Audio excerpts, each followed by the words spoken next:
What is up, guys? I have missed y'all. Man, it has been a week. Let me tell you, I have been so busy. I'm sorry you guys have not seen me for a few days. I think since last Sunday when we did our Money in the Bank 2011 watch along. I haven't been here since then. A lot has happened over the weekend on Monday Night Raw, last night on Dynamite. We got Forbidden Door in just a couple of days. Lots of news with Money in the Bank and Forbidden Door and just wrestling news and results in general that I'm way behind on. So I figured we'd come up here today on Thursday and try to get caught up on some of that. As you saw, no BS starting soon, 3-minute countdown screen or anything like that. I wanted to come up right here at the top of the hour because we only have about 90 minutes to get this podcast done. And we got a lot to talk about. I want to discuss a lot. Here's what we're going to get into for the most part in this episode. I'm going to talk about just a touch of wrestling news, not much at all, just a couple of tidbits there. I want to talk about this past Monday's Raw, where we had two very interesting Money in the Bank additions in Trish Stratus and Logan Paul. Also saw the return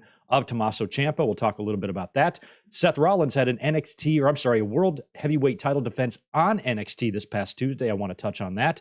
This past Saturday was the debut of AEW Collision. We watched that together, but I haven't really given you any post opinions or post-show opinions or thoughts or comments on CM Punk's return, CM Punk's promo, and all of that. We'll spend just a little bit of time on that because last night was AEW Dynamite, and it was a pretty damn good show. CM Punk was on that show as well, and it was an excellent, I think, go-home show for Forbidden Door. We'll talk a little bit about that as well. Then we will predict every match on Sunday's Forbidden Door card, which looks pretty stacked, including the pre-show. We have 11 matches total. And then if there's time at the end, Dark Side of the Ring aired their episode on Doink this past, I guess it was Tuesday, and I got a chance to look at that, and I will speak a little bit about the Doink Dark Side of the Ring or the Doink Side of the Ring later on at the end of this podcast, if there is time. If not, I'll drop a mic drop on it. Either way, you will get my comments on Doink at some point. Let me make sure I can be heard since I didn't really do a whole lot of my normal stuff this time.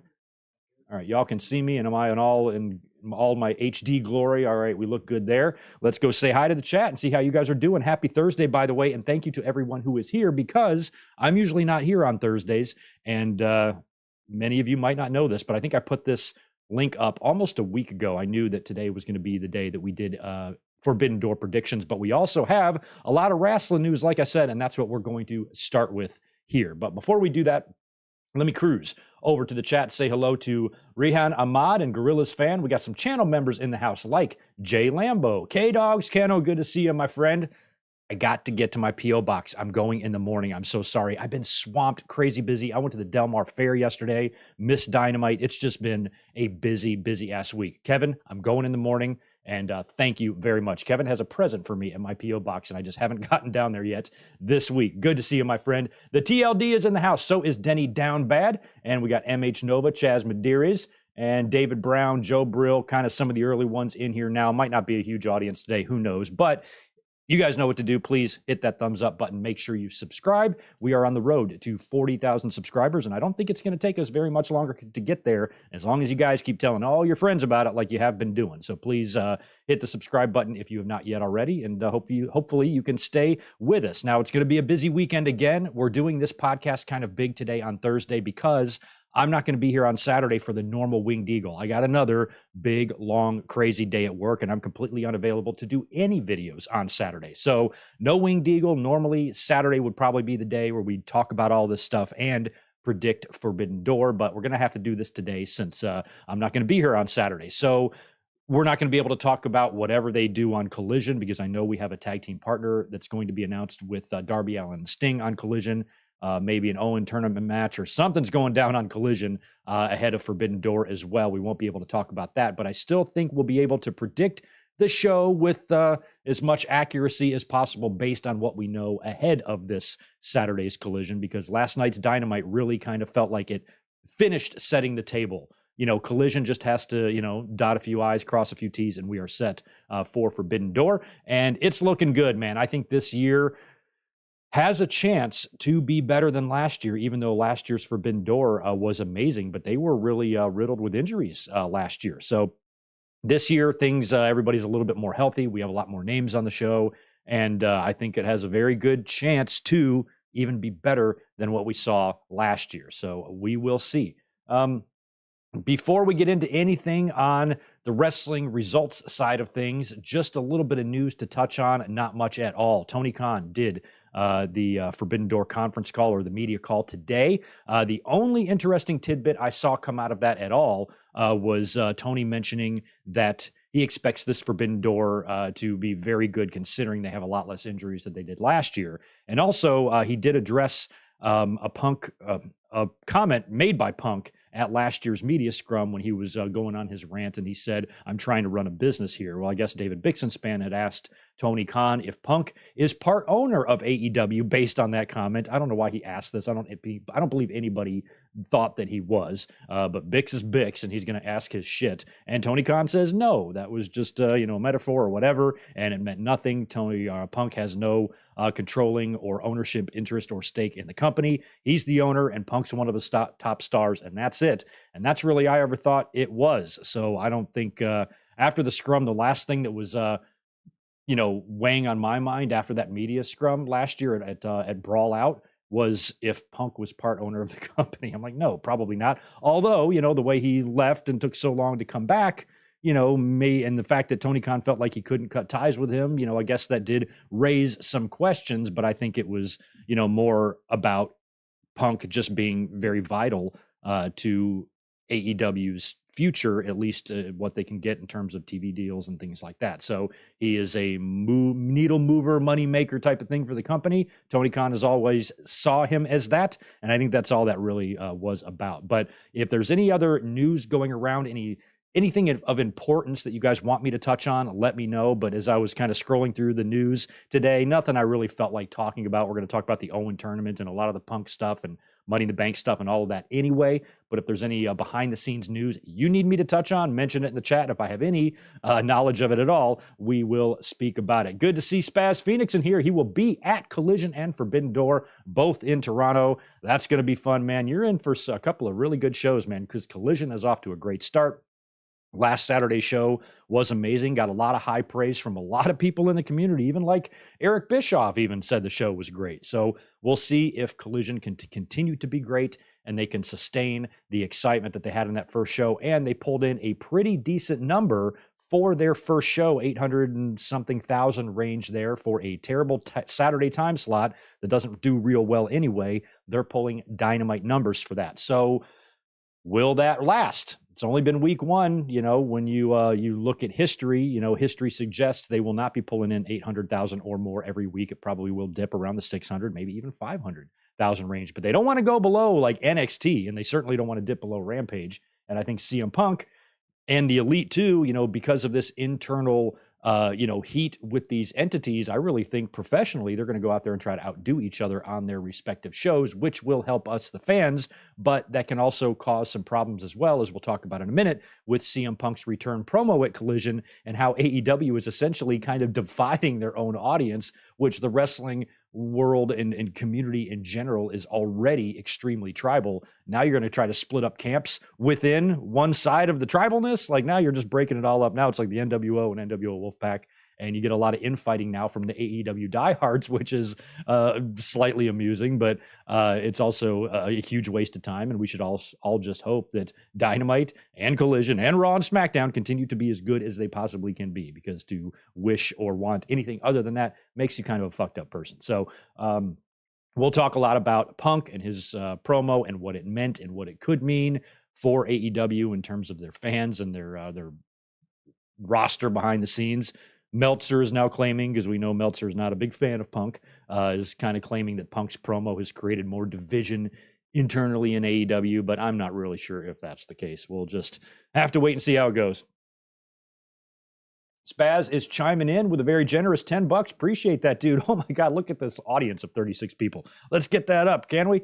Thank you for that 10, bro. I'll also be at SmackDown in Toronto in August, the day before Destiny Wrestling's Summer Heat show. First match announced was Jody Theater versus Deonna Purrazzo for Destiny's Rebellution title. All right, that's right on. Spaz has got a busy month up there in Canada. That's good, man. I'm glad you're going to some wrestling shows, and you're going to see some good ones, man. Jealous.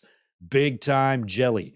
Anyway, let's start today with Monday Night Raw. Now, I'm certainly not going to run through the results of this entire 3-hour show. I eyeballed it last week, watched probably about 40% of it, but I was really only interested in, the Trish Stratus match and, of course, what Logan Paul was going to say. And Logan Paul was announced for Raw prior to the show. So they announced him like over the weekend that he was going to be there, and that immediately sparked a lot of discussion about why he was there. And like I said, I'm like, why would they bring him into Raw to do anything else other than enter himself into the Money in the Bank? Like, what would his other purpose there be? I can't see him coming in this late and trying to set up a one-on-one match for Money in the Bank. And it just feels like that's what they were going to do. So we were all nervous about that all weekend long, to the point where we were even already, before he even appeared on Monday, kind of like fantasy booking scenarios if he were to win the briefcase. And we were doing that on Saturday night, I think, during the Collision live reaction.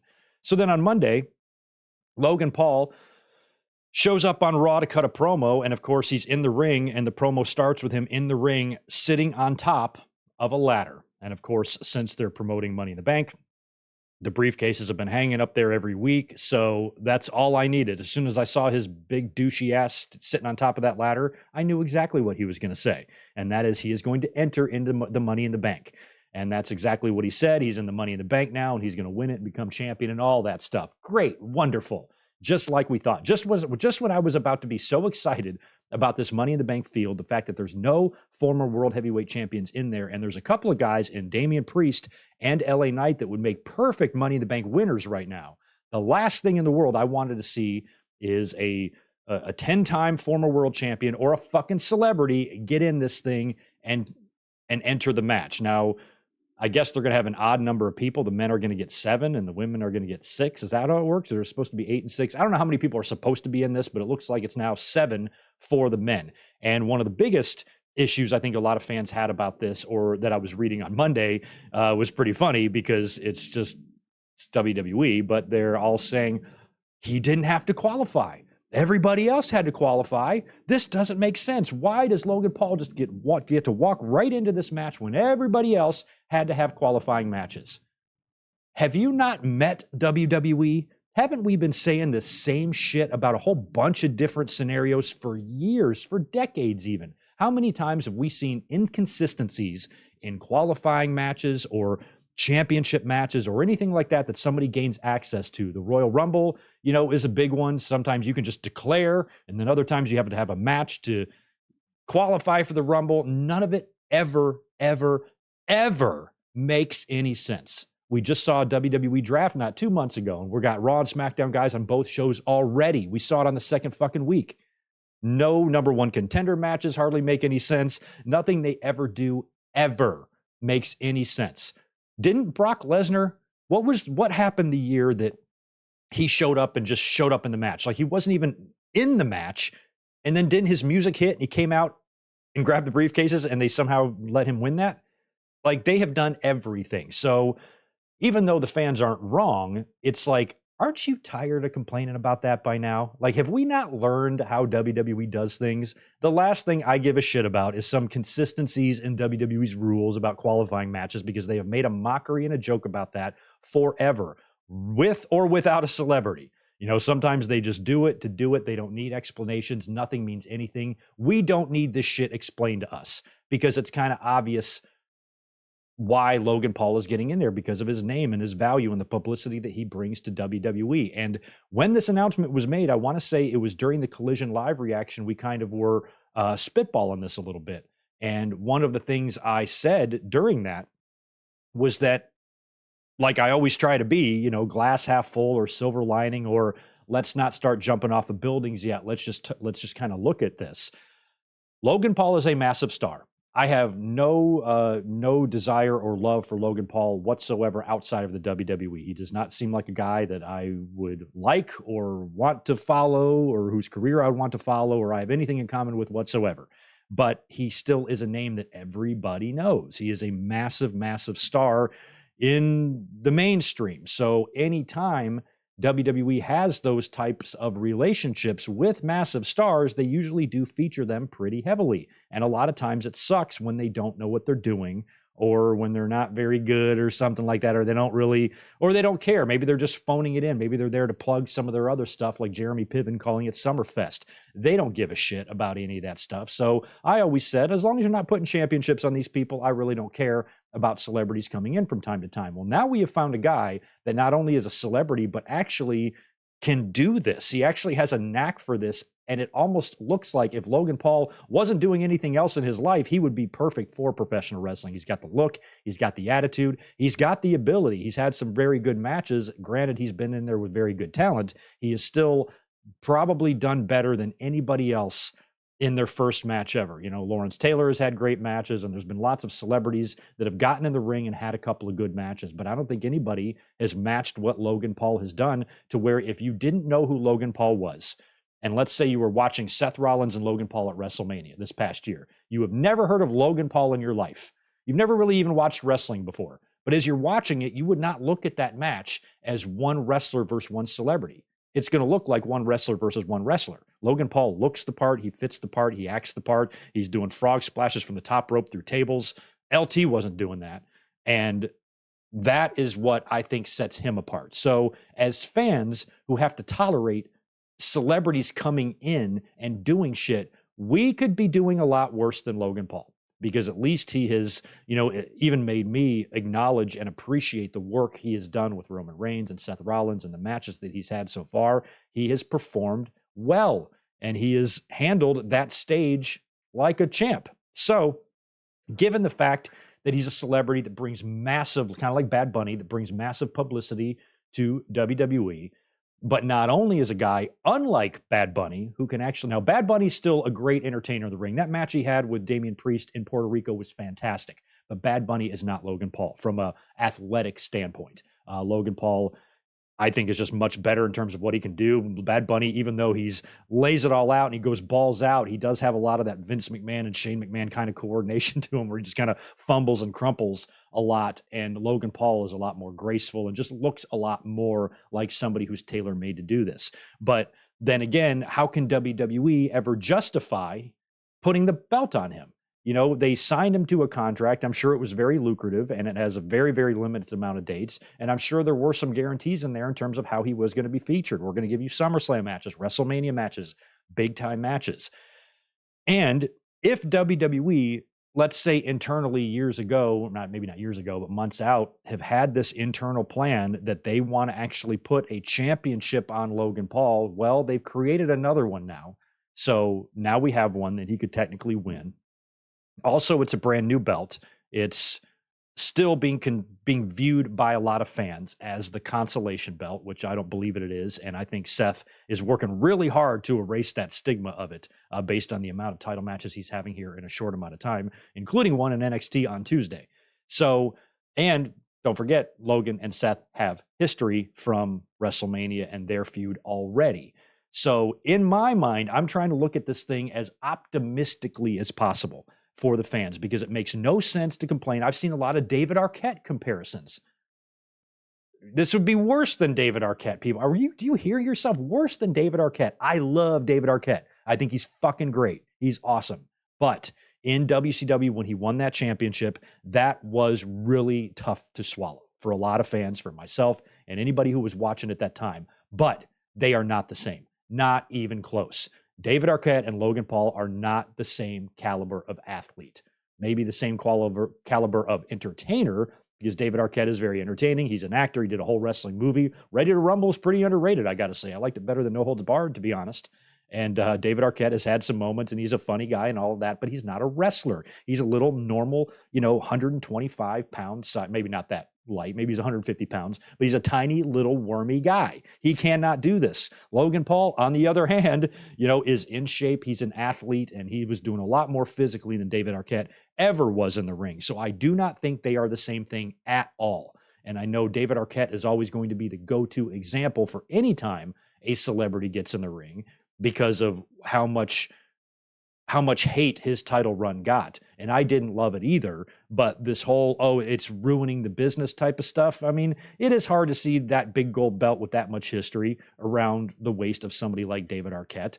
That was tough, but over years, you kind of get over it. and it might have been something that hurt WCW, but they were going to die anyway. David Arquette winning the title did not kill WCW. They were going down the drain and already circling the bowl already before Arquette even won the title. So they were going to be done regardless of his involvement. So he was not a company killer or anything like that. So I don't think, looking back, the David Arquette thing was really, really that bad, but I truly believe it was worse than if WWE puts the title on Logan Paul, because, like I said, the only way a Logan Paul championship win in WWE would make any sense at this point is for him to win it like on a fluke in kayfabe, because he's lost his match. He had a title shot. He got a championship match against Roman Reigns, lost. Got a match against Seth Rollins at WrestleMania, lost. If WWE just gave him a championship match, like if they booked Logan Paul and Seth Rollins in a rematch at SummerSlam, what would the fans be saying? What did he do to get that shot? What did he do to earn that? He did nothing. He lost his last 2 matches and they're just giving him title shots. What is he, Charlotte?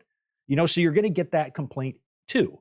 So at least with Triple H in charge of creative, if he's like, well, if we're going to put the belt on the kid, he's going to have to win it in the Money in the Bank scenario, because any other scenario doesn't make sense. So for the fans that are complaining about this, there's nothing we can do about WWE's decision to put the belt on Logan Paul or put a championship on Logan Paul if that's what they choose. Could he win the U.S. title or the IC title? Sure. But he's a worldwide celebrity. He should be a world champion. And if WWE wants to do that, Triple H probably knows, the fans are going to be pissed about this either way, but they're probably going to be really pissed if we straight up give this guy a championship match and he wins. But if Logan, who is a heel again, wins the briefcase in the most douchiest way possible by not even having to qualify for the Money in the Bank, then he wins the briefcase, and then he comes in and takes advantage of Seth Rollins after an open challenge or a grueling match and comes in and wins the title in a douchey way. That's how you should book him, winning the title. Forget it's pointless to debate whether or not he should or should not win the title. Who cares? We don't know what they've decided. If they have decided to belt him up this summer, this is the way you have to do it. This is the only way you can do it, because at least then, technically, kayfabe-wise, it makes sense. He had a briefcase, he cashed in, he won the title, he didn't need to qualify or earn or anything like that. And if he does that as a heel, that's the ultimate heel move. He's got Dominic-level boos when he's out there. The fans are booing the shit out of him. He's going to get the shit booed out of him in London, too, if he wins the briefcase in London. I don't think he would cash it in there. I highly doubt it, but it depends on where that match is placed. If the men's Money in the Bank opens the show and he wins it, we got the whole rest of the show to wonder if he's going to come out there and cash in on Seth Rollins or maybe even Roman Reigns, although I doubt it, and he better not do that. That's where I draw the line. I'm okay with everything I'm saying here in theory, provided we're talking about Seth's belt. We're talking about Roman's belt, then that opens up a whole nother can of worms that I'm not going to like. So in the terms of Seth Rollins, and he's the one that makes the most sense because of Logan's already pre-existing history with him, you could then have Logan Paul cash in the briefcase. Where does he cash it in? The same night? Maybe. I would probably be in favor of that, because I think if WWE is going to put the title on Logan Paul at all, it needs to be short.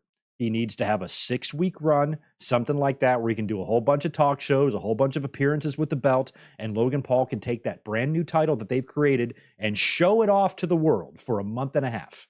And then you book the rematch, Logan and Seth at SummerSlam, and Seth wins the title back.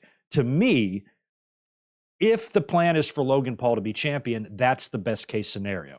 If not, that means he wins Money in the Bank and then leaves, and he's going to come back with it at some point, maybe cash in at any time.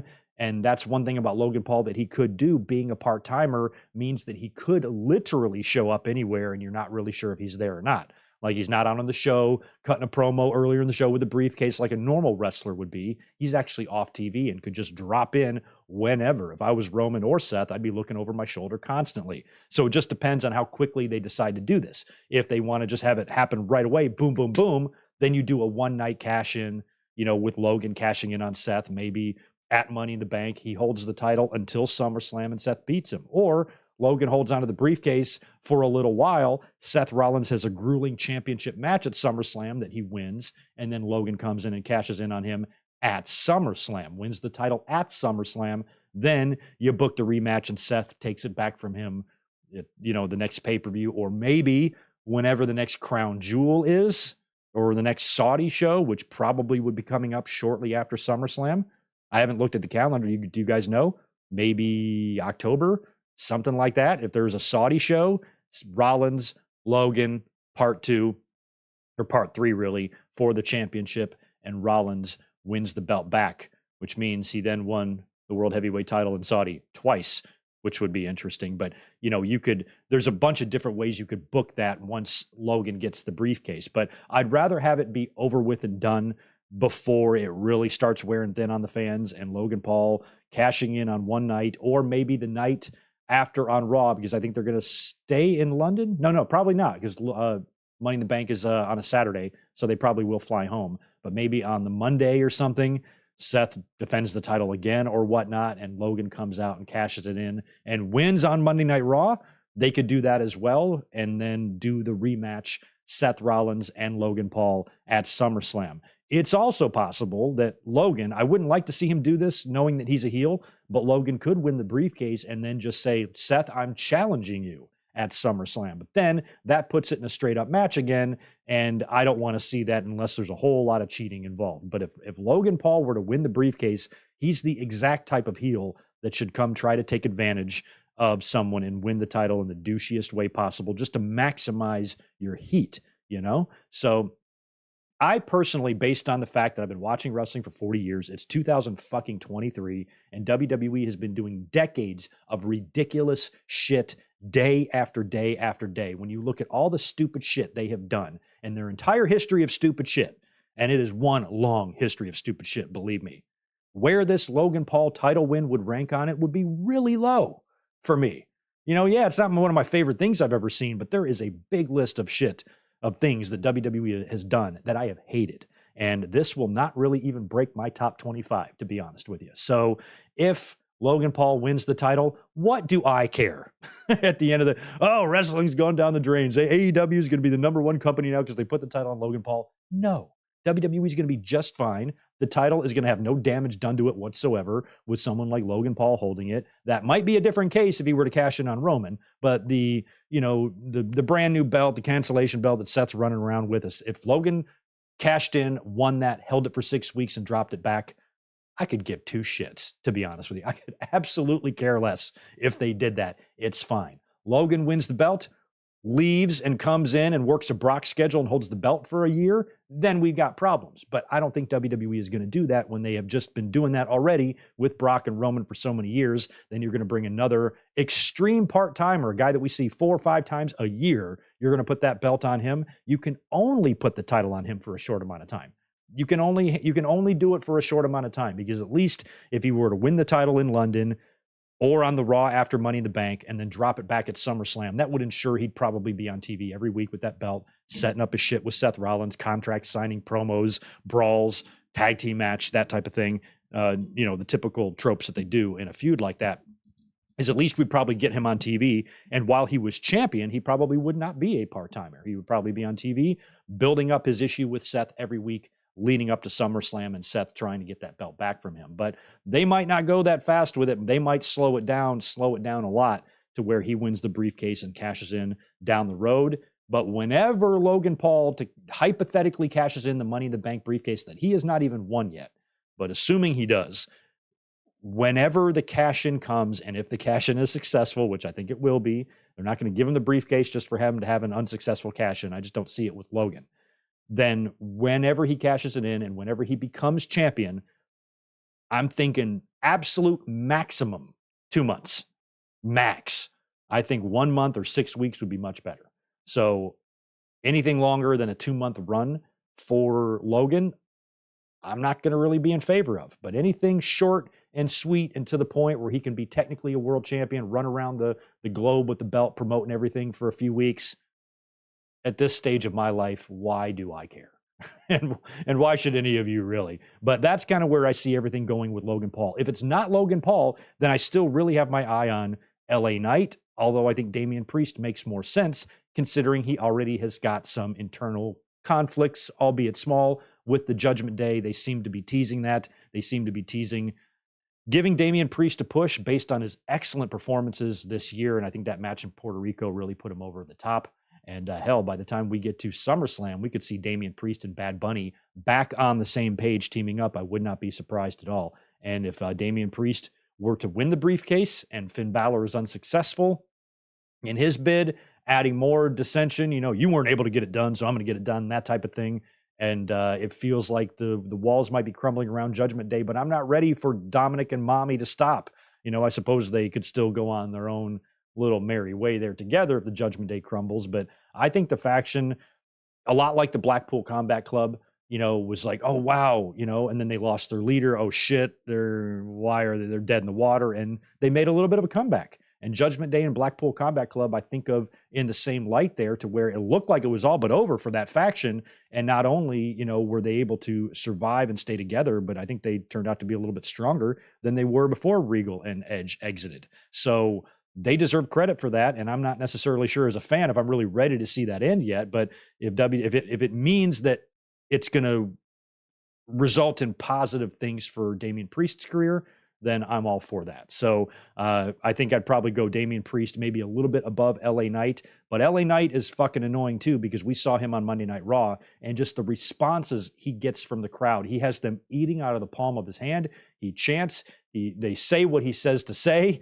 and he's a lot like The Rock in that regard, and he's just so full of charisma, and I just do not understand what the hell is going on in WWE. Do they not hear these reactions? And that's still, like, even in modern times in 2023, it's like if they don't plan for you to get over, they don't know what to do if you do. And how fucked up is that?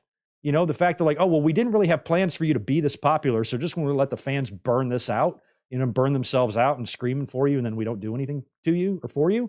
That's bullshit. Sometimes WWE recognizes fans clamoring for someone and they take action. But in the case of LA Knight, if they don't have plans to have him win Money in the Bank, then what are you going to do with him after that? Are you just going to continue to let him flounder when the entire audience loves the guy? So that's frustrating. So, my first pick would be LA Knight or Damian Priest, and Logan Paul coming in and taking an opportunity away from both of those isn't an easy pill to swallow. I'm not saying it is. All I'm saying is we have to know when these great athletes are working in WWE, they are working for WWE. And if you work for WWE, you have to know that there is an excellent chance that your spot or your opportunities from time to time could be taken away from part-timers or celebrities or something else. That's the way WWE does things. And I think every talent signing on the dotted line knows that's a possibility. And unfortunately, that's going to happen now to LA Knight and Damian Priest if Logan Paul wins the briefcase, because those two guys, I would assume one of them would win it, but might not be the case now. We'll see. Speaking of Money in the Bank, we had our final qualifying match for the women's Money in the Bank. It was Trish Stratus taking on Raquel Rodriguez in Trish's first match on Raw in like 17 years or 12. I forgot what it was. A lot of years. And this one was interesting to me because I figured it was pretty obvious that Trish was going to get in to the Money in the Bank. Becky is already in there, so adding Trish to it might be a good thing to do, and I could potentially see Trish winning it. Now, Trish and Becky are both in Money in the Bank, so in my mind, the two of them could cancel each other out. All you need is some spot with the two of them falling off the ladder together through a table, and they're both, completely taken out for the rest of the match, or they brawl through the crowd and leave, or something just happens and the two of them just cancel and somebody else wins the briefcase. But at this point, since Trish got in, I kind of want to see Trish win it. It seems like Trish is back. When she first came in at the beginning of the year and worked WrestleMania, I was kind of like, why is she here? Why is Trish even here? They haven't even really explained her relationship with Becky and why Lita and Becky are together. And I guess it was just to give Becky some shine for WrestleMania. She was a star. She didn't have much to do. There's no title match for her to be in. So this gives her something significant with a couple of Hall of Famers. I get it.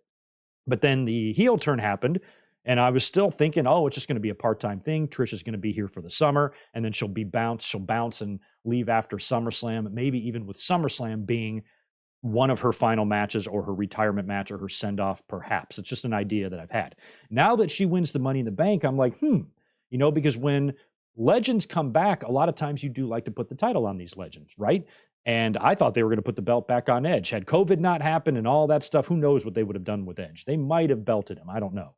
But with Trish, I feel like, given the fact that she was such a big part of their women's division in the 2000s in the Attitude Era, and she was my favorite women's wrestler of all time. I just thought I was so proud of Trish, the fact that she came in as a fitness model. They stuck her in the ring, and not only did she learn, she got better and turned out to be one of the better wrestlers they ever had.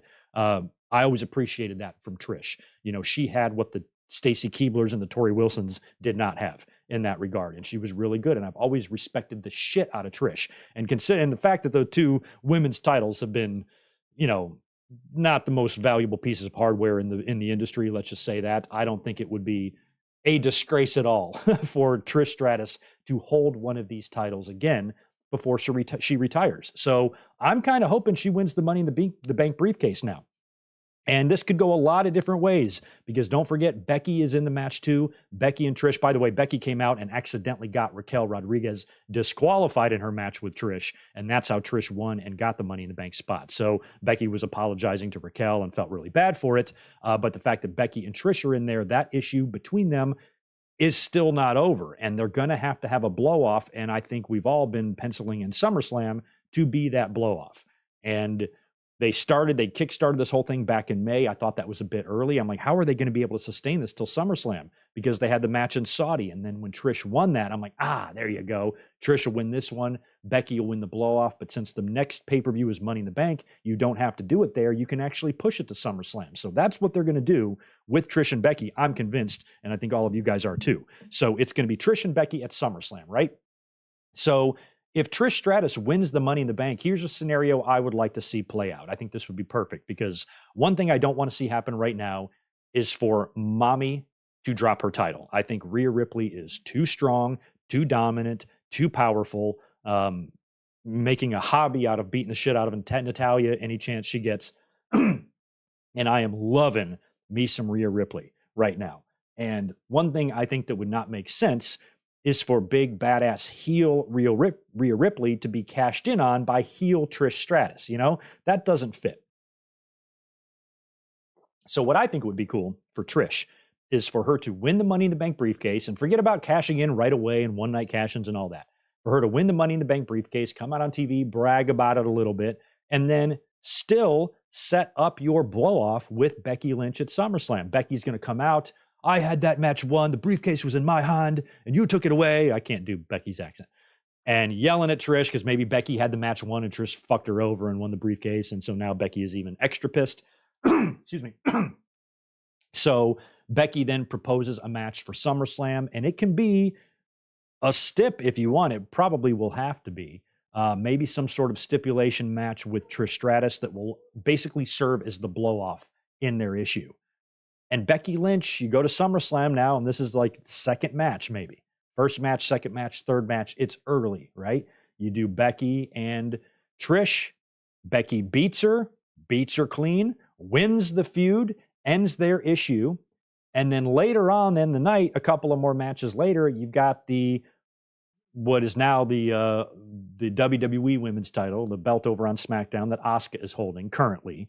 Charlotte has stuck her nose into this issue, and we know, is she facing Asuka at Money in the Bank? I forgot what the deal is there. I think she is. But Charlotte is now in the world title mix. Bianca Belair is upset about that too. So whatever you do at SummerSlam, it's going to involve two or the three of them. It's going to involve a one-on-one match or a triple threat based on, depending on who's champion. So maybe Charlotte wins the title from Asuka. Are they booked at Money in the Bank? I think they are. So let's say Charlotte beats Asuka for the title. And then at SummerSlam, it's like Charlotte and Bianca or something. Charlotte beats Asuka, then it's Charlotte and Bianca for the title at SummerSlam. Or maybe it's a three-way. Maybe Asuka keeps the title and she defends against Charlotte and Bianca at SummerSlam. I think it would be more fun, though, if Charlotte was champion. So let's say Charlotte between now and SummerSlam wins the title, right? She wins the title from Asuka. Charlotte's champion again. Great.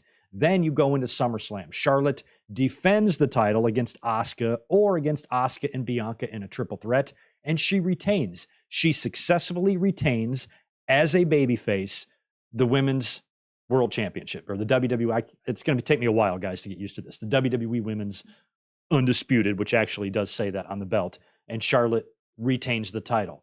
And then Trish comes out cashes in on Charlotte, getting revenge on her for their 2019 SummerSlam match that Charlotte won, which was an amazing match. And Trish then cashes in on Charlotte, wins the title. And even though Trish is a heel, Charlotte is a face, I think the fans would enjoy seeing that a lot more than Trish cashing in on Rhea Ripley. And then when Trish wins the title from Charlotte, she goes to SmackDown. And then she's away from Becky. That issue is over and done with on Raw. And Trish now, by default, because she won the title, is a SmackDown star. And Trish can be on Fox for a little while. And then she has a run over there to where maybe Bianca and Trish, because Trish has been able to work with everybody. She worked with Charlotte Flair. Then she worked with Becky Lynch, and now being able to maybe work with Bianca. And Bianca then beats Trish for the title, or maybe Charlotte beats Trish for the title. Trish has a run that's probably not going to be much longer than Logan Paul's run would be if he were to win the title. But I think a scenario like that would not be bad, because if Trish wins the Money in the Bank, I'm going to tell you this right now, she's going to win the title. She will win the title. They're not going to Damian Sandow Trish Stratus. They're not going to do that. So if she wins the Money in the Bank briefcase, you can guarantee Trish will be champion again. So at that point, you just have to wonder which belt would be best. And I think the SmackDown belt would be the way to go for Trish. Plus, it would move her over there. You could do a trade back. WWE completely makes up these rules as they go along. So if you need a woman to fill Trish's void, which she's kind of half-assed part-time anyway, you don't really even need to fill her spot. But if you absolutely must, then just make up some bogus trade. Have Adam Pearce do some bullshit segment where he's on his phone with Triple H or somebody. Okay, yes, boss. Yes, up. Yes, boss. Okay, I just got a word that you have to go to Raw now. Something stupid like that. That's all you need to do. But that is a scenario that I would like to see with Trish Stratus. It would also work with Bianca. Bianca Belair going back after her championship, after her year-long run. I don't really think she needs to win the title right back right now. But if she did and then got immediately cashed in on, that would be okay. Bianca wins the belt back for, wherever they do this match at. And then Trish, SummerSlam, if it turns out to be Bianca. And then Trish comes out, cashes in on Bianca. And that still works because, the heel is cashed in on the face and it'll get Trish heat and all that stuff. So I think a scenario like that, moving Trish to SmackDown, is best in terms of Trish as a champion in WWE. So that's kind of what I'm hoping they do, because the Money in the Bank winners can still cash in on whoever they want, right? And that also works because if my Logan Paul scenario is true, let's say both of my hypotheticals are true, it balances out. Because I think internally, if WWE is going to have two cash-ins, or two successful cash-ins, mind you, I don't think they're going to be on the same brand. I think one briefcase gets cashed in on the SmackDown champion, and the other briefcase gets cashed in on the Raw champion. And I think in this case, it would be best for Logan to go after Seth and Trish to go after Charlotte, Asuka, or Bianca. Where if you reverse it, it wouldn't make much sense. Logan going after Roman and Trish going after Ripley, the two most dominant people in the company. No, I don't even think Logan Paul could beat Ripley for the title, to be honest with you. So that's where I see that going if they choose to put the Money in the Bank briefcases with either Trish Stratus or Logan Paul. I've been waiting about 4 days to lay all that scenario out to you. Sorry I didn't come up here with a mic drop or anything to talk about that, but I've been thinking about the Money in the Bank briefcases a lot since this past Monday, and that's kind of where I see it going if the plan is for Logan and Trish. Also, a really fun main event on Raw, Cody Owens and Sami Zayn defeating the Judgment Day. I'm really ready for Cody versus Dominic at Money in the Bank. That's my main event. I feel like Cody versus Dominic at Money in the Bank is going to resemble the atmosphere and the environment in the arena with the audience is going to resemble John Cena against RVD at One Night Stand in 2006, or what was the other match where John Cena was so hated? The one we just watched, Money in the Bank 2011 against CM Punk in Chicago, where Cena, that is, went into that Lion's Den with all of that hate. And it was every punch Cena threw was a boo. Every punch Punk threw was a yay. And the crowd was 100%, it felt like, behind CM Punk. I feel like Cody and Dominic will be the same. I think Dominic's going to get even more heat, because we watched Money in the Bank last Sunday, and there were some Let's Go Cena chants. They were faint, but they were there. Where in London, I think the crowd is really going to have fun with this. They're going to have so much fun. They're going to be booing Dominic, not just because necessarily they hate him and he's an excellent little shit of a heel, but because they're just going along with it, and it's going to make it fun. And the crowd is going to make that match special. Mark my words. I cannot see Cody and Dominic shit in the bed. I think that match is destined to be great. And for people complaining, oh, I can't believe they have Cody working with Dominic. What are you talking about? This is going to be one of the most fun matches of the year.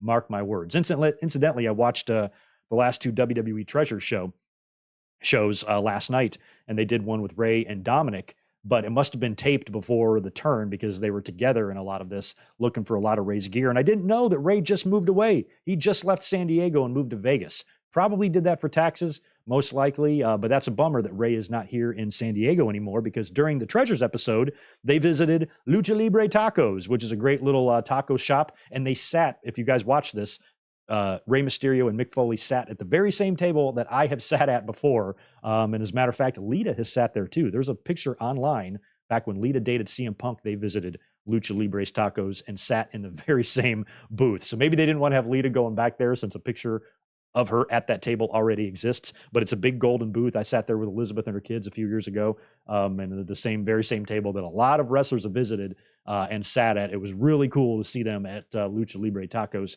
I kind of marked out for that.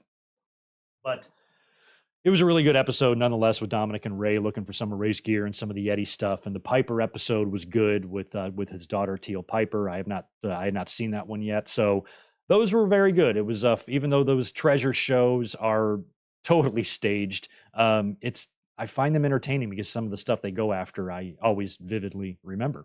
So anyway, check them out if you haven't seen those.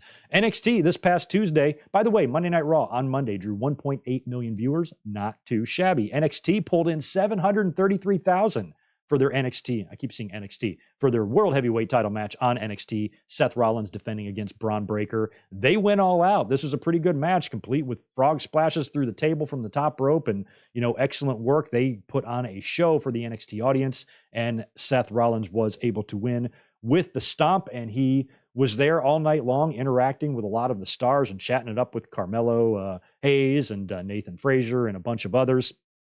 After Seth's victory, I believe he talked to the audience for a little bit, and then Finn Balor. I don't think that any of this was on TV. I think Balor showed up and attacked, and then Carmelo Hayes and Trick Williams came out and made the save, who had a nice little interaction with Seth earlier on in the show. So that's kind of how NXT ended. That's all I really saw of NXT, but I was curious about Seth Rollins, going down there to defend a title like that.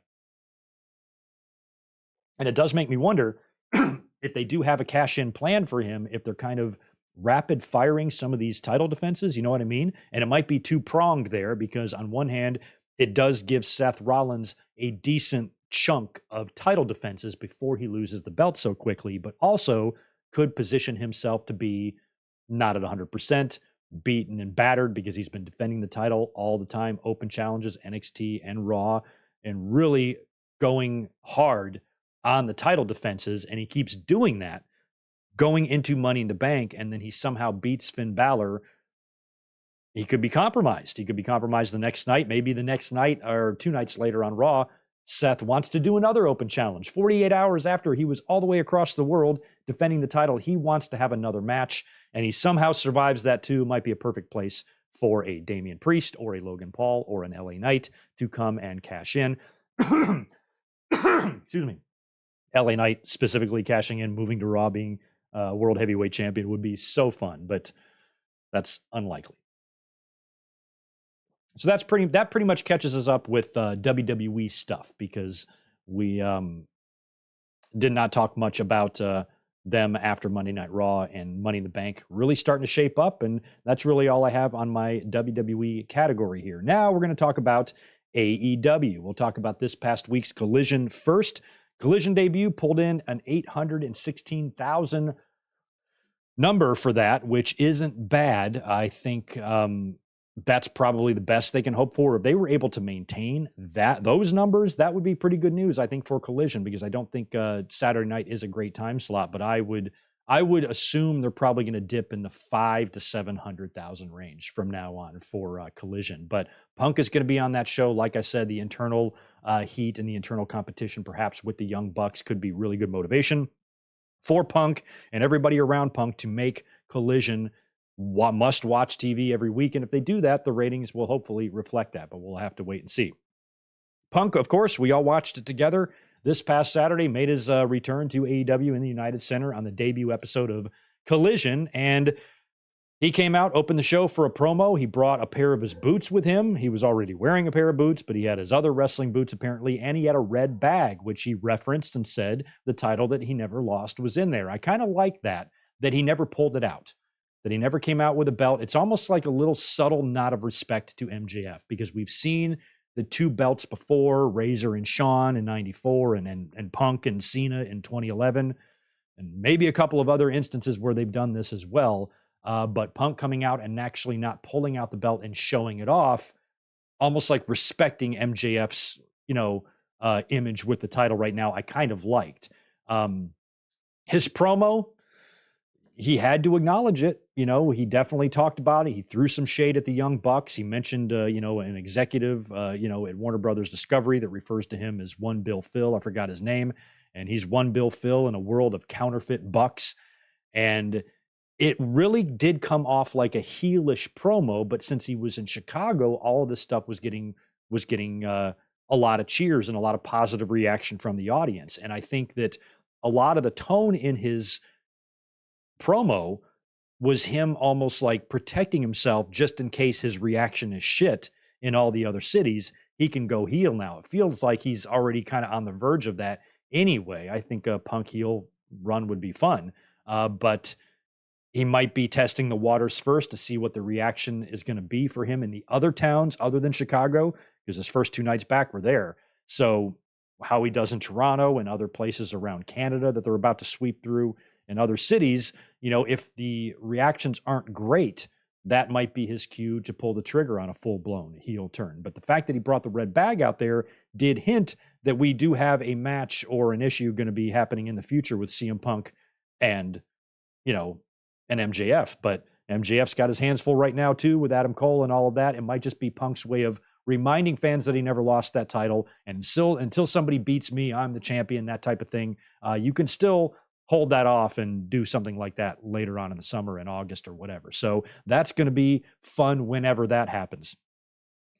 His promo was good, but hypocritical a lot. I really did like his promo because I believe he said everything that he truly believes. And one of the things I almost, I liked about what he said is he said, why would I change? Even though I don't really love the type of personality CM Punk has and how fucking abrasive he seems to be and how he constantly just has relationships crumble all around him. And he seems to be a difficult person to be friends with. I do like the fact that he's not changing. I'm not changing. This is who I am, bitch. I'm 40 something years old. You think I'm going to change now after all these years? Me being this way put me in this position, maybe all this money. Why would I change? Clearly, he still has a lot of issues. He pulled off the AEW flag off the microphone. He did that in WWE as well. And I forget what the line was, but he had said something of the effect of, the world can't handle all that is me. What did he say? Some sort of line like that was a full-blown heel line. That's something an MJF would say. That's something a Miz would say. Anybody that's like a douchebag heel would talk themselves up to that degree. So you could see elements of a heel promo in there, and it feels like he's ready to pull the trigger the minute he feels that's what that's what would be best for the audience. And I feel like he probably has a lot of his own say in that. He's going to go heel when he's damn good and ready. And talking about the Elite, talking about the Bucks, and, he said to the fans, if anybody out there feels like I owe you an apology, I just got to tell you, you're softer than, what was the line? The only wrestlers, or the only people softer than you are the wrestlers you like. So basically accusing people who believe CM Punk needs to apologize as soft, and accusing, of course, the Elite of being soft. Again, there's a lot of truth in what he's saying. He's not wrong in a lot of that, but you're soft too. You're all pissy and mad about the media. You flipped out about being potatoed by a chop by Hangman Page. When Brock Lesnar got potatoed, he took care of business. When you got potatoed, you cried. So who's soft here? I'm just trying to be fair. So I enjoyed Punk's promo because, like we've always said, you have to believe what you're saying is right, and Punk really, truly does. He had a chip on his shoulder during that promo. You could tell he's been waiting to say a lot of this stuff. And we've never seen anything like this before because, when you have a real life issue behind the scenes that's being addressed on TV for a kayfabe audience, if there's no, why are you going to, like, in essence, promote a match that's never going to happen? You know, because if you're not a nerd and you don't follow this stuff like we do, and you have no clue what the hell's happening with Punk and the Young Bucks or anything like that, none of that shit made any sense to you. The mention of the David, the executive guy, the One Bill Phil guy, and the counterfeit Bucks line, even though that got oohs and ahs from the crowd, if you're at home as a casual fan, we love that term, don't we? If you're at home as a casual fan, none of that, you're going to be like, what the fuck is he talking about? You know? So I do feel like there is a possibility that this is destructive. If there's no agreement in place for a program to happen, or a feud to happen, or for these guys to get together and not leave all this money on the table and actually work together, if there's still no plans, no resolution, nothing like that whatsoever behind the scenes, then that seems like that could be problematic, not only with the division and the morale in your locker room, stuff like that driving more of a wedge. Now you're starting to see it in their own fan base. And I'm one of those people. I'm an AEW fan. I'm just not a tribal person. I love AEW. I love WWE. I want both of them to entertain me. I don't give a fuck which one of them does or what. I just want, or which one of it does it better or anything. I just want to be entertained by both of them. And right now, for the most part, I kind of am, and that's good. So I'm not tribal in any sense, but you do have the tribalism between WWE and AEW, and you're starting to have it between the people, and we see it online too, between the people that think CM Punk is in the right and CM Punk is in the wrong. I don't think anybody should be black and white on this issue. You know, there's blame to be on both sides, but there are worse offenses with one entity than the other, and that sort of things. You just got to like judge the whole thing. So what I think CM Punk's promo might have done is started to create division now amongst the fans in their own niche there. Now you're going to divide your own audience to where people who don't like CM Punk aren't going to watch Collision.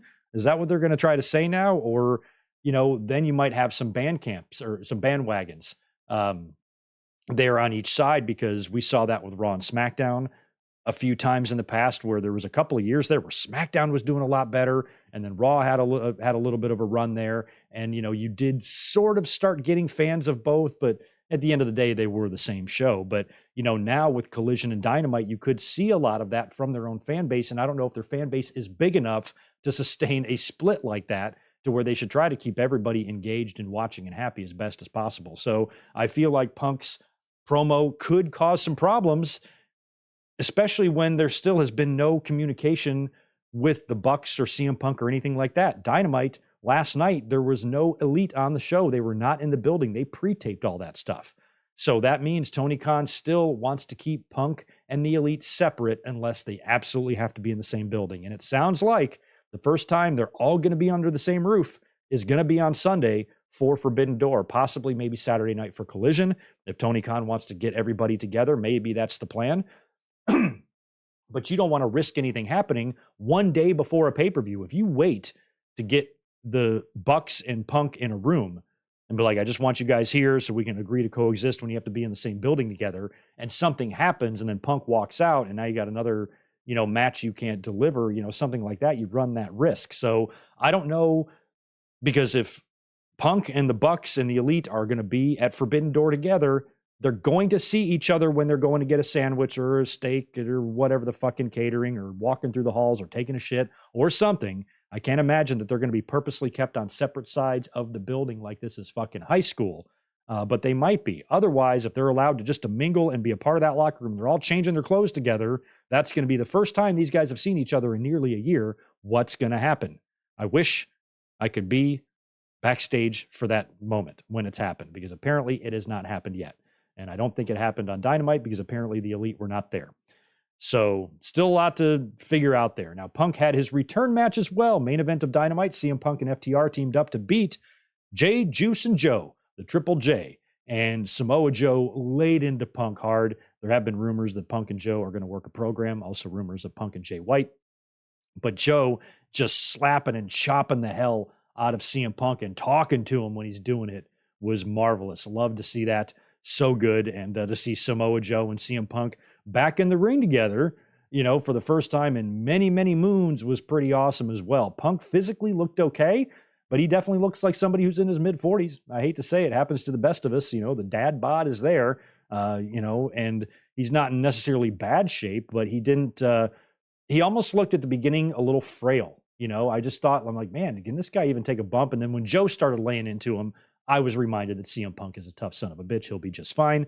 But before he got in the ring there, just the way he was kind of standing on the outside, I don't think the long trunks, looked great on him on Saturday night. And I was just kind of worried about him physically. But once he got in there, he was moving around just fine and all of that for a guy that's been on the shelf for a while due to that injury. He looked pretty good in there in terms of his movements. It was just physically and cosmetically, he didn't look like somebody who was rock hard. I mean, we just right after this, we saw Buddy Murphy and Andrade just have a beast fight. My God, just two fucking studs in there, and the way they were laying into each other and some of the things they were doing to each other looked like it would have killed CM Punk if he would have been in the ring with one of those guys. So Punk at the end of the day can still bring it, and he knows it, and he knows he's a moneymaker, and he said his piece, and he is now back, and he would return on Dynamite last night.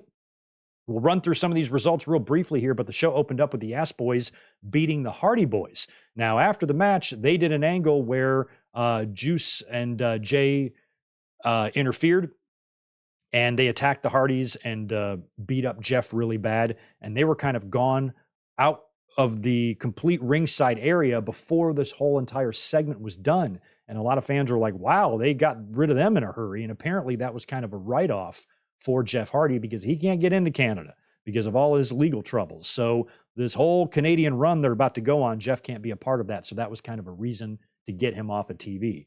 And FTR and Ricky Starks came down to try to help out, but they were outnumbered until CM Punk ran in. And I loved that CM Punk ran in without his music, chased the Bullet Club away, and gets on the mic and challenges the heels to a 4-way at Collision. So he's in the ring with FTR and Ricky Starks, and he says this Saturday at Collision, he wants to take on the Ass Boys and Juice Robinson and Jay White in an 8-man tag. And I guess they agree, and that match is on. And Punk did say a line to the effect of, I'm a Collision guy. I'm not even supposed to be here. So CM Punk don't even go here, okay? And he made a run-in. So the Elite couldn't even be in the building because Punk had to do a run-in. You see how silly that is? That just is still something that is just mind-boggling to me, that they haven't been able to be together and have any sort of contact at all. And now when CM Punk's back, you're going to bend over backwards to book guys to where they don't have to be there when the other is there. That's just going to add. Tony Khan already wears enough hats and has enough responsibilities as it is from a booking perspective. Just throwing monkey wrenches into your machine on purpose, it just seems counterproductive, but that's just one opinion. We had Mark Briscoe beating Jeff Jarrett in a really crazy concession stand brawl. We had Karen, Sonjay, Satnam Singh, the Lucha Brothers, the Best Friends. Daniels was out there. Everybody involved in this. Briscoe got the win. That was fun. A couple of promos from the Blackpool Combat Club and the Elite. BCC shows off a pretty nice-looking 5-man team there. Mox, Claudio, Yuta, Shota Umino, and Takeshita. And they're challenging the Elite to a 10-man tag at Forbidden Door. The Elite had a promo later on that I believed was a pre-tape announcing Eddie Kingston joining up with them. So now they have 4 going up against the BCC, and Eddie would reveal the 5th one later on. 6-man action was fun. We had Le Suzuki Gods, I guess, Jericho Sammy and Minoru Suzuki defeating AR Fox, Action Andretti, and Darius Martin. We had a Lion Tamer on Darius for the win there. After the match, Renee comes back to the ring, interviews Jericho again. And, of course, Jericho and Sting kicked off their issue last week. Sting shows up, and basically Jericho dares Sting and Darby to find a partner to face them at Forbidden Door in a 6-man tag. And I think it was Darby, or it might have been Sting, who says they do have a partner. They even know who it's going to be, but we're not going to find out until Saturday on Collision. So Sting and Darby's partner will be revealed there. Please hit me with your suggestions or ideas who that partner could be. I'm sure there's an obvious one. I'm just having trouble of thinking about it. Maybe, I don't think Toru Yano or anything like that. He'd be fun to do something with Danhausen, but poor Danhausen's still hurt. So I don't know. Throw me your suggestions down below. We had the announcement of this blind tag team eliminator tournament that I don't know much about. They didn't really announce the rules or the brackets for this thing at all. And also they announced, speaking of brackets, we had the Owen Hart Cup brackets. So here's what we got for the men and the women.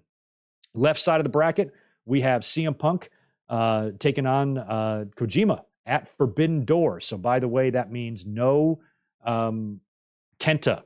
The match with Punk and Kenta apparently was supposed to happen, and Kenta backed out, did not want to do it, whatever it was. I know he wanted his bag, but whatever fell through there, I think he just didn't want to do it after years of calling out Punk and making such a stink. Now he's got a match on pay-per-view that he'd be paid well for, and he doesn't want to do it, probably because he knows he's going to lose. So instead, Punk is stuck in the Owen tournament, taking on Satoshi Kojima in the first match. That will be at Forbidden Door. We also have Roderick Strong taking on Samoa Joe. That's going to be on Collision on June 29th. On the right side of the bracket, we have Dustin Rhodes taking on Powerhouse Hobbs and Juice Robinson taking on Ricky Starks. Both of those matches also on the June 29th Collision. And then for the women, we have returning champ Britt Baker taking on Ruby Soho. That's going to be on Dynamite this week. And Anna Jay versus Sky Blue on Rampage. And then on the right bracket, we've got Nyla Rose against Willow Nightingale. That's going to be on Collision, I believe, this week, I think.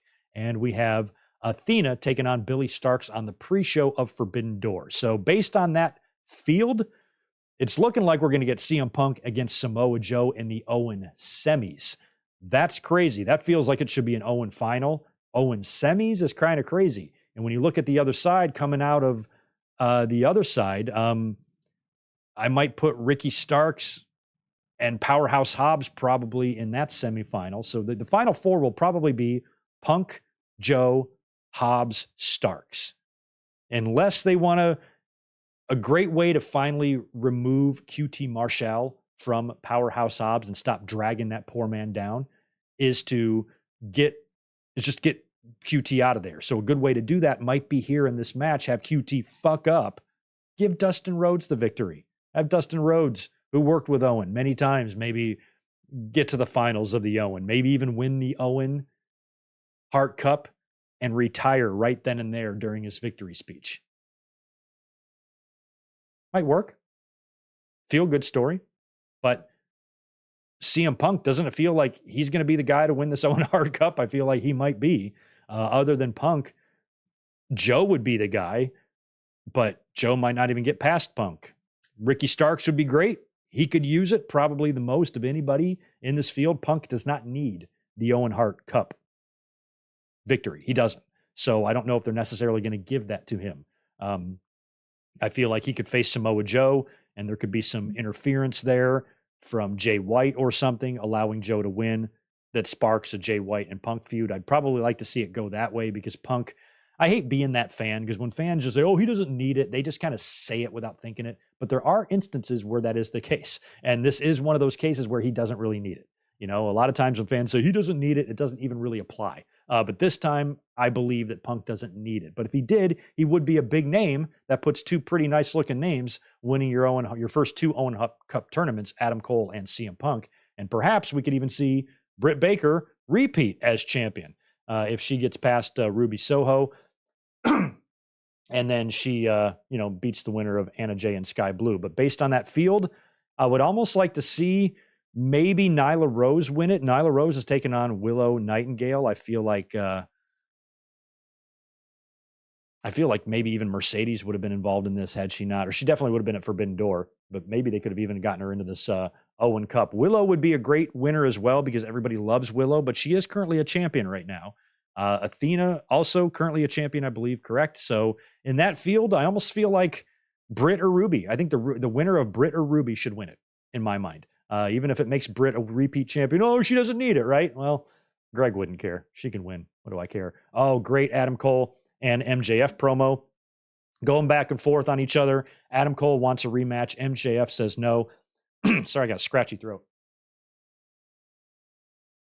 And talks about how, he didn't beat MJF, but MJF didn't beat him either. So, of course, he wants a rematch. MJF tells him no way. And they're arguing with each other when Tony Schiavone on commentary interrupts them and gets on the mic. And the two of them in unison yell, "Shut up, Tony. fucking beautiful, perfect. And it was awesome because they are going to be seen together even more because Shivani informs the two of them that they're the two names that were drawn in the Eliminator tournament because they were drawing names out, but they didn't tell you who the names were, I guess. So Tony reveals that the first two names pulled from the hat were Adam Cole and MJF, and they're going to have to team up together. So this is something that's been done on WWE a lot. Can they coexist? Strange bedfellows, all that crap. They're going to try it with these two, which, you know, could work because if their shut up Shivani line was any indication, they could probably be pretty entertaining together when they have no choice but to get along. And that could be fun. And it might, you know, now it makes some of those early promo lines by MJF make a little more sense. The first time these two guys ever hooked up on the mic, MJF really put over Cole strong and how much he respected him. So they would make pretty decent partners, I guess. Daniel Garcia and Zack Sabre Jr. defeated Orange Cassidy and Katsuyori Shibata when Garcia pinned Shibata after an accidental orange punch. So all four of these men, of course, are facing at Forbidden Door. So that was the finish there. And Chris Statlander defeated Taya Valkyrie to retain her TBS title, one with the Big Bang Theory there. And it is interesting how we're seeing Statlander on Dynamite every week since she's been champion, but we never saw Jade Cargill. That makes no sense to me. Eddie Kingston, his promo was last. He comes out and he says the Elite are gone and the from the building, of course, and he has an issue with Moxley for being friends with Claudio because he fucking hates Claudio, and he's just talking and running his mouth, and he doesn't even hesitate or drag it out. He just says, you know, straightforward, our fifth man is Tomohiro Ishii, and he immediately then comes out, and we've got a big brawl. Oh, by the way, Moxley was out there. I should have said that. Moxley and Kingston face to face. They're bros, but of course, Kingston hates Claudio, so now they're going to have to do battle. And there's a big brawl. Danielson winds up coming out. Crowd starts chanting for Okada. Danielson gets on the mic and says he's not here, which, you know, of course, means he is here. We hear the coins drop. Out comes Okada. Big stare down, and that was good shit. I'm really looking forward to that match. I thought it was an excellent go-home show. Excellent. And it really set up Forbidden Door well. And Forbidden Door is a proven success when you're bringing in talent from New Japan, talent that a lot of the mainstream audience doesn't recognize. This is your chance to learn who the fuck they are. How are we supposed to know who these people are? By watching Forbidden Door pay-per-views. We're now on the second one.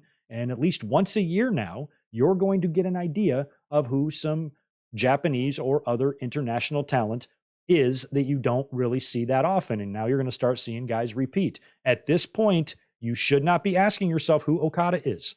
You saw him last year. He wrestled there. Seen him a couple times on AEW. You should at least bare minimum kind of have an idea of who he is. So this idea of who, the fans supposed to know who these guys are because you're wrestling fans. Don't you have a fucking internet? Ain't you got one of these? Look them up. It ain't hard. So Dynamite, I thought, was absolutely fantastic. And Forbidden Door is looking great. 11 matches we have, including the pre-show. And here we go with our predictions. Actually, before we do predictions,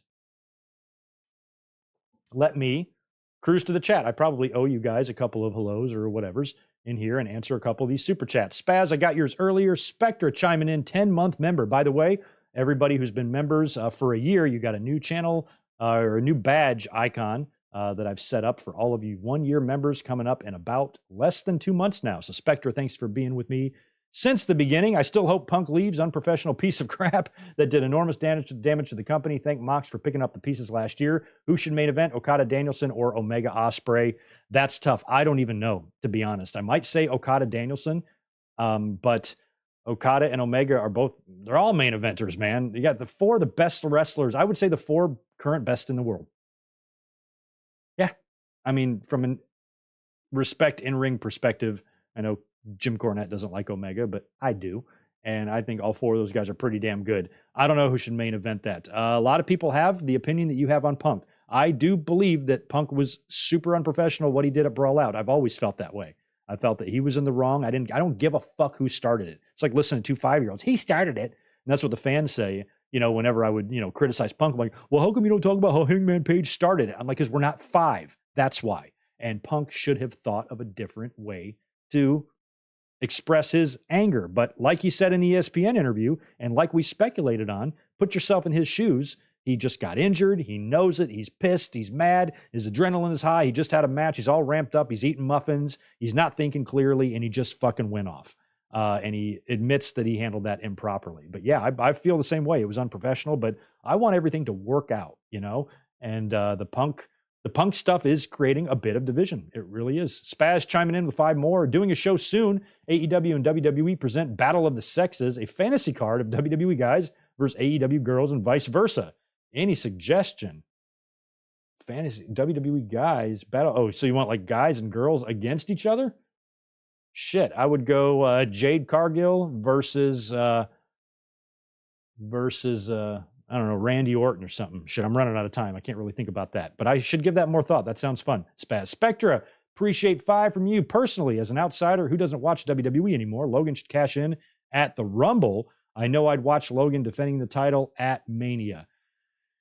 Yeah, if they wanted to hold it off that long, and then you got Logan with that briefcase showing up on TV from time to time, or like I said earlier, you know, presenting the possibility of a cash-in any night, any day, you know, when you don't really know if he's in the building or not because he's not on TV every week, so he's not already there or on doing matches or in a pre-tape promo or anything like that. You literally don't know if he's in the house or not, and that's kind of nuts. The Juliet. We also got Cole goading MJF into facing Tanahashi. Thank you. Hey, didn't you remind me of something last week? That's right. I completely forgot. So many of AEW's segments are so overbooked. And that whole Adam Cole and MJF thing, after Shivani informed them that they're going to be in the Eliminator together, Tanahashi showed up on the screen, challenged MJF. Of course, MJF's a pussy. He says no. And then Cole calls him a bitch and a coward and gets the fans to chant coward, I think, and just really rile up MJF until he makes the knee-jerk, angry decision to accept the challenge. All right, you got it. I'll see you at Forbidden Door. And we've got MJF versus Tanahashi at Forbidden Door. Juliet, that's why we pay you. You're the best. Anyway, let's get into the Forbidden Door predictions. We'll start with the pre-show. Athena against Billy Starks in the Owen Cup tournament. I got to go Athena on that one. Toni Storm defending against Willow Nightingale. This one probably would have been Toni Storm against Mercedes had she not gotten hurt. But Willow is holding that belt now that Mercedes, I think, was supposed to win.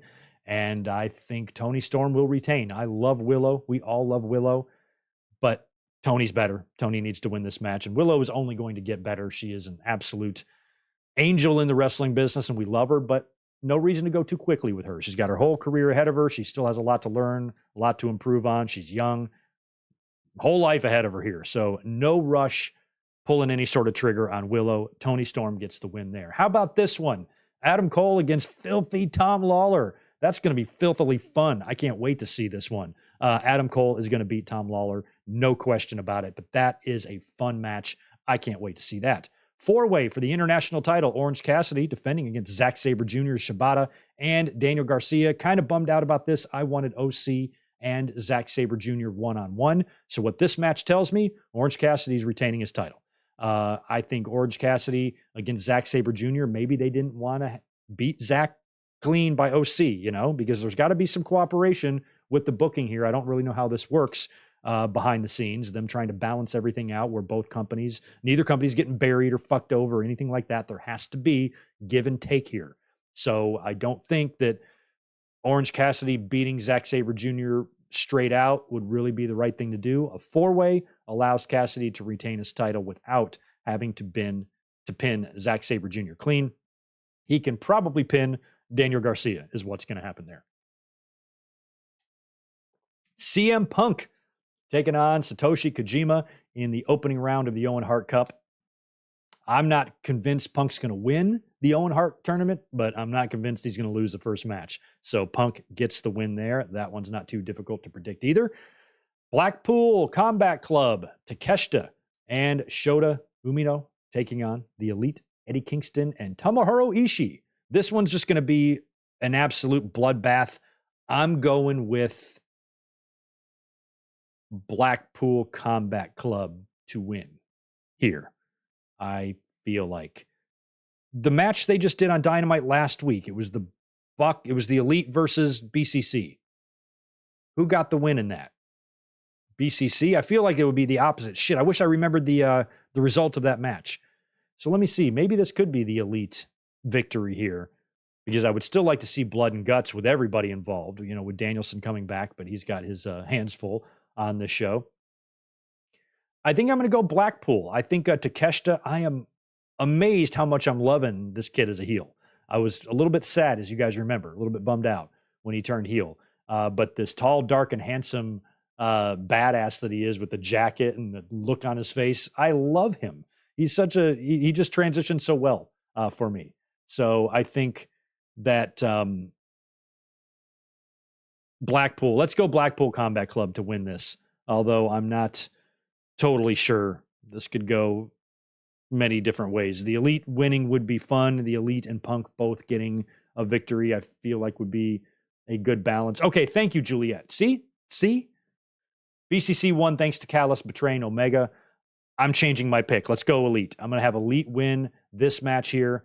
I think Eddie and Ishii are really going to add an element of gnarliness to this that maybe the heels aren't quite ready for. And of course, Eddie is just hell-bent on, getting him some Claudio. So, let's go Elite getting the win here. I think Tony Khan, too, probably wants to book his guys, his own internal shit pretty equally with his own forbidden door that has been kicked in at Brawl Out. And I don't know if on CM Punk's first pay-per-view back, you have Punk win and you guys are going to lose. Maybe they'll get mad about that because guess who else is going to lose later? Mr. Omega. So Elite definitely has to win here because Kenny's going to lose later. So yeah, I'm picking the Elite in that one. We have the Suzuki Gods taking on Darby Allin, Sting, and to be determined. So we don't know who they're going to announce as their third partner. They will make that announcement on Collision on Saturday. So we will wait and see there. I'm going to go Darby, Sting, and their opponent, their partner to win. I feel like Sammy and Jericho, their issues could play a role here in this match. And I think the babyfaces will get the win. And I'm trying to think of who it will be. It might be just like a Jeff Cobb or something, but I definitely think it's going to be somebody with a Suzuki history, I would think. MJF taking on Tanahashi. This is going to be for the AEW title, I believe, right? I think. Man, I believe it is. So MJF has to win this. Tanahashi's great about coming in, doing the job. He's been such a major, long-term player in New Japan. I've always looked at him as their John Cena, really. And he's so great. And of course, he lost last year. And Jungle Boy is not going to be successful later on. So he's not going to be successful winning the IWGP, which means Tanahashi in booking, can't be successful winning the AEW. So I think MJF is going to beat Tanahashi here. That's going to be a good match. And notch on the belt of MJF as a world champion, beating him. And so MJF will get the win there. Jungle Boy taking on Sonata for the IWGP heavyweight title. Sonata's going to beat Jungle Boy. Interesting match, though. Good match for Jungle Boy to get in terms of, experience points and whatnot. But I feel like in a match like that, Tony Khan needed to give the IWGP champion a decent enough sized star on your roster to lose to. Maybe that's as high up as Tony Khan's willing to go, as somebody like Jungle Boy. So Jungle Boy it is. Then we have Will Ospreay challenging Kenny Omega for the IWGP United States title that Kenny has held for quite some time. This is going to be Ospreay's match to win, get that title off of Kenny and finish, because Kenny won their battle right last time at Wrestle Kingdom, right? So this is going to be Will Ospreay's night to win. He'll win the U.S. title match against Kenny Omega. We could see lots of stuff happen. I still think some Don Callis and Takeshita and any other that this family that Callis is trying to build or whatever could really come together here or begin to at Forbidden Door. But either way, I'm expecting Will Ospreay to walk out as champion, and that's why I don't think that match is going to main event. I think your main event is going to be Bryan Danielson and Kazuchika Okada. It has to be. And this one's tough. This one's really tough. I don't know who to pick here. I feel like when you're balancing out the matches, this should be Danielson's match to win. But then again, Danielson, he's not super full-time. He's in the ring, yes, but, he's already lost his bid to become AEW champion. It's not like they're pushing him in that direction or anything like that. And I feel like Okada is, main eventer for life, as is Danielson, really. But I feel like in terms of the stages of the careers that both men are in, Okada's got a notch up on Danielson. But then that would have Will Ospreay and Okada both winning their matches in the two biggest matches in my mind of the night.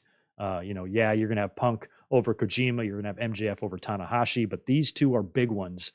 But I feel like Okada should beat Danielson. I do. I don't really care who wins this. I'm going to be happy either way. If Danielson gets the win, I'm like, wow, that's a big, big win for him. Either way, I'm kind of hoping they run it back. I don't know if you can wait all the way till Wrestle Kingdom or not, but I'm sure New Japan will have an event on the horizon and you can do a return.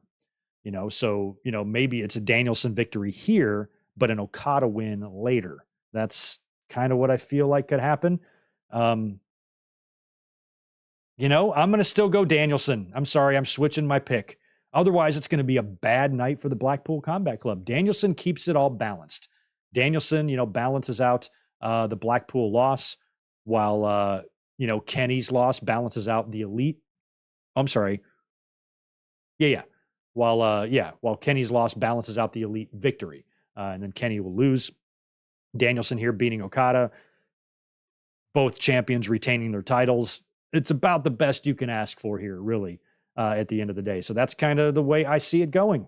Yeah, so let's just recap that. Tony over Willow Nightingale, Adam Cole over Tom Lawler, OC retaining his title, Punk over Kojima, the Elite over the BCC Takeshita and company, Darby Sting and their friend over the Suzuki Gods, MJF over Tanahashi, Sonata over Jungle Boy, Will Ospreay beating Kenny Omega, and Danielson beating Okada. There you go. We shall see.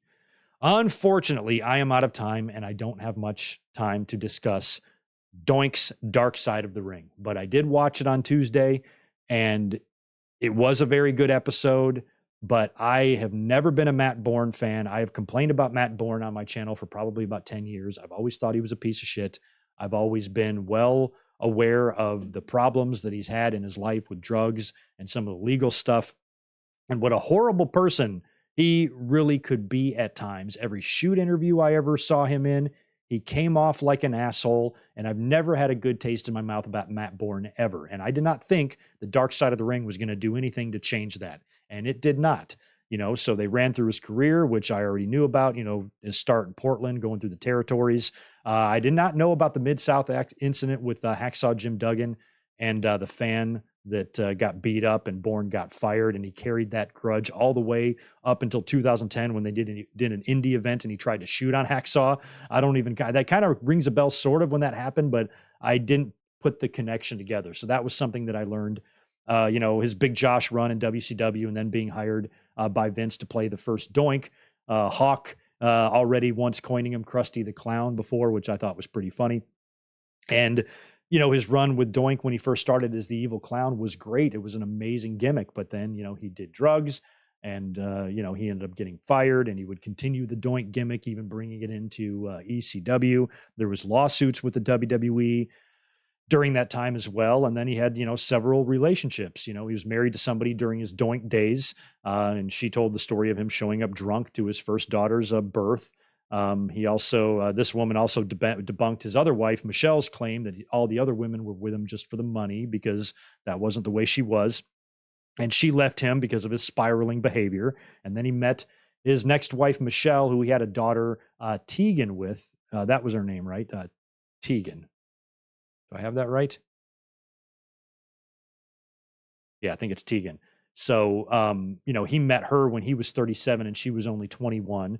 And she told the story of him beating up one of her ex-boyfriends and talked a lot about, how he could be in his temper and his violence. And she talked about the night that she packed up her kids and left because she thought he was going to kill him. He actually beat the shit out of her. She said that point blank. He beat the shit out of me in a complete drunken, cocaine-induced stupor to where he didn't even remember it, but he battered and punched her face to shit. I think she had to go to the hospital and all this stuff.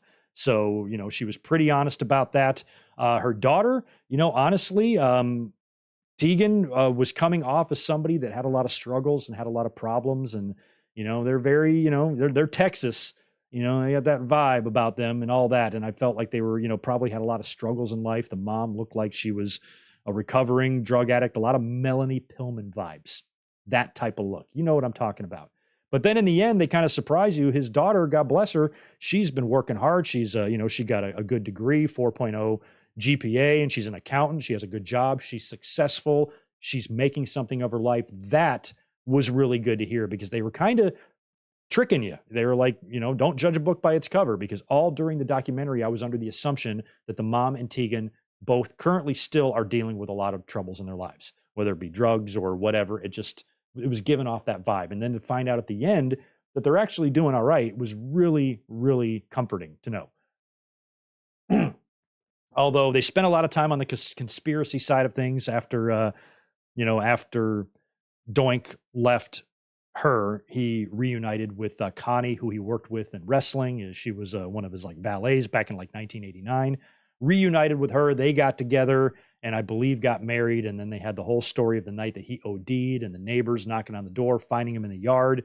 They put him in the recliner and she went to bed, and the whole time he's ODing and gargling and choking on his own vomit. And there's some conflicting stories in the police report. And Michelle and Tegan are convinced that Connie killed him, and they spent a lot of time on this when it really didn't seem like it held a lot of water. They're assuming that she took pills and put them in a cup and stirred them and fed it to him and then went back to sleep for 3 hours before she called 911. There are discrepancies there and all of that, but Connie put on a pretty convincing argument that she would never do that, and broke down in tears. I think it's just a lot of anger and distrust in general when you have a traumatic, reality show, white trash level Jerry Springer type of drama in your family. It really kind of creates a lot of that. And I feel like they glossed over some really gnarly stuff. Not only did they tell you about all the fucked up shit that Matt Bourne did just in Dark Side of the Ring, they omitted a lot. There's a statutory rape allegation or conviction in Ohio from way back in the day. There's kidnapping, there's harassment, there's a domestic violence arrest in 1994, a couple of lawsuits, a lot of really heavy stuff that they didn't even mention. But you got to look at it from their perspective too. You want the family involved. You're going to have to paint Matt in as good of a light as possible if you expect to get cooperation for your documentary. Mick Foley, I think, was the only wrestler, and maybe Tom Pritchard, and not a whole lot of wrestlers were interviewed for this thing. I don't think they wanted anything to do with it. Matt Bourne had a terrible reputation, and he wasn't well liked by a lot of people or his peers, and wasn't liked much by me either. And this is a pretty rough episode, but it's one I think they could have skipped, because I was expecting to hear way more than they talked about, and to spend so much time at the end about, Connie killing him, I thought was weird, when they could have been spending that time talking about some other stuff. So not one of their best episodes, but one that was worthy of being done, because, Doink does have a super duper checkered past. But anyway, I'm running a couple of minutes overtime here. I got to get out of here and head to work. Sorry to ditch out on you so quick. I want to thank you guys for being here this afternoon, since I'm never here on Thursdays and most people didn't even realize I was up. But if you're watching this later on demand, please drop a comment below. Make sure you like the video and subscribe if you've not yet already. And I will catch you next on Sunday. We're going to be doing a Forbidden Door live reaction. So we're all going to watch that together. And you might be able to hear from me tomorrow or Saturday, but I do have a very busy next couple of days. So at the very least, I will catch you on Sunday to watch Forbidden Door. We'll kick back. We'll watch it together. It should be fun. And I'll be talking to you guys soon.